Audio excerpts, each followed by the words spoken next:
Hello to my beautiful collectives out there. Welcome to my channel, Astro Cheryl, and this is your monthly forecast for July 2026. We have made it to half the year just about now, and things are starting to heat up and accelerate as well. So before we get into the personal forecasts, I just want to share with you the upcoming events that are happening for us this month. We have a new moon in the sign of Cancer, and this is happening on July the 14th at 21 degrees. Okay? And we also have Mercury in the sign of Cancer, retrograde, but it will be turning direct on the 23rd, and it'll be in its shadow for another week before it is fully direct. Okay, so we have the lunar nodes that are now in Pisces, on the Pisces Virgo axis, shifting to the Aquarius Leo axis.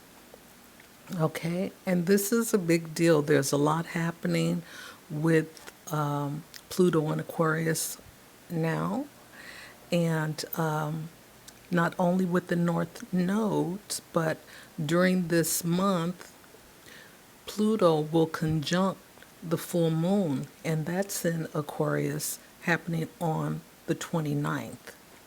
Okay, so this is like fated karmic energy that is going to be changing us in some way, with it being in Aquarius and Leo. It's about being or offering more to things that are bigger than who you are, as opposed to Leo is about self, okay, and doing all the things for me kind of energy. But this is some impactful energy that is going to change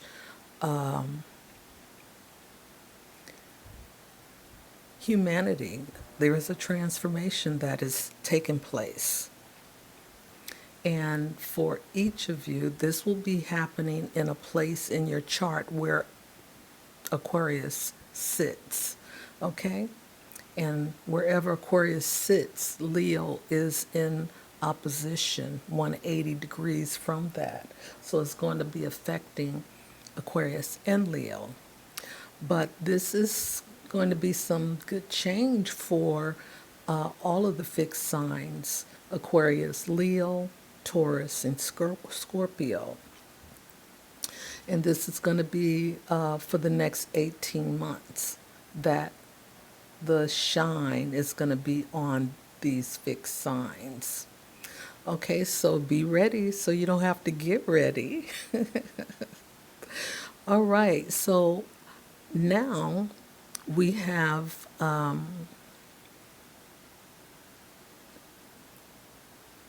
did mention Mercury, turning direct, but while Mercury is in retrograde, this is a good time to turn inward and correct or revise, reevaluate what what we feel is ready to be released, because this lunation that's coming up on the with the full moon and the conjunction with Pluto is a part of that process of letting go of things.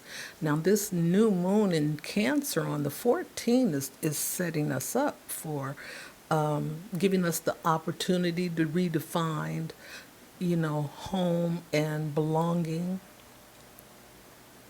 our tribe, and connect with our feelings of inner security that comes from within. So you have to be secure within yourself. And this has to do with resetting our central nervous system, okay? And this process happens when we allow ourselves to experience the fear and the pain so we can let go of it. And once we see, feel, and understand what those triggers are or overstand, that's when we can take our power back from those old patterns that we've been bound to, let go of old contracts, vows, oaths, bonds that no longer serve us. So this is this new moon energy starting to set us up for what we need to look at and start to work on so that at the full moon we can start to release, and this energy will stay around for 6 months. But all of this is a process to get us to the next, stage in our own personal evolution, but not only that, the evolution of the collective societies. Okay? So, now that I've given you the overview, let's get into the forecast. So I will see you on the other side. Hello to my beautiful Aquarius risings out there. Welcome to my channel, Astro. And this is your monthly forecast for July 2026. Okay, I did an introduction, so please go there and check out the overview of the month. And I'm going to share with you the new moon in Cancer, July 14th. Mercury turns direct in Cancer, July 23rd. And the lunar nodes shifts from Pisces, Virgo axis to the Aquarius, Leo axis for the next 18 months on the 26th. And then there's a full moon in Aquarius on the 29th. That Pluto full moon conjuncts the north nodes. So there is a fated activation transformation that'll be happening starting this month. And will continue on through next year and maybe beyond. Okay, so July the 3rd, we have Jupiter in Leo squaring Chiron in Taurus. And this happens in the 7th house and the 4th house. Jupiter, first of all, squares are considered hard aspects. But these aspects, the hard aspects, are meant as a learning tool so that you can break free of what's been controlling you, okay? And see what's been holding you back so that you can move forward. And this is part of an internal growth process. All right, so the squares, that's what the square is.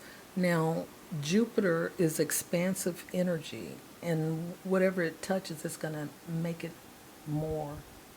Okay, it just adds to it, good or bad. All right, and then we have Chiron, the wounded healer, that puts a spotlight on a wound that you may not be aware of. And that could be, again, in loops and patterns that you have taken on just automatically. All right? So this is happening in your 7th house of relationship. This is where Jupiter is in Leo. And those are one-on-one relationships, partnerships, business partners, legal contracts, open enemies, old boyfriends, old girlfriends, friends and family as well. All right, and then we have the fourth house, which is where Chiron in Taurus is. And this is in your private section, your home, your physical place where you live, your comfort zone, your safety zone, the place where you feel the most safest and protected. This is all about your lineage, your ancestry, your family, and if you have real estate as well. All right, so during this transit, your expectations in partnerships are bigger with the strong urge to be seen or appreciated. That's the Leo energy, the being seen, ego driven. Okay, old hurts around home life, belonging, or emotional safety resurfacing when relationships get more intense. You may overcompensate with your confidence or generosity that you may feel exposed when deeper needs are touched. Okay, my screen is not as bright. See, my everything else is fine. So July the 4th, we have Mars and Gemini conjunct Uranus in your fifth house. And your fifth house is your house of romance, creativity, hobbies, the God of your heart, and children. And Uranus is an electric energy. It's about freedom, the collective freedom. Okay? So if there is any control, where Uranus is activated, he's going to free it up. Okay? So you may feel mentally keyed up, restless, and eager to experiment. Your creative projects can move quickly with flashes of inspiration or surprising breakthroughs. Romance and dating can become more exciting but less predictable. There may be a stronger urge to take risks, speak bluntly, or act on impulse. Now, on the 9th, we have Venus moving into Libra. And this is happening in your ninth house, no, in your eighth house. Your eighth house of death, transformation, shared finances, other people's money, intuition, psychic energy, psychological makeup, inheritances, taxes, banking, loans, those things. Okay? So, during this period, you may be attracted to partners or dynamics that feel useful, competent, and reliable.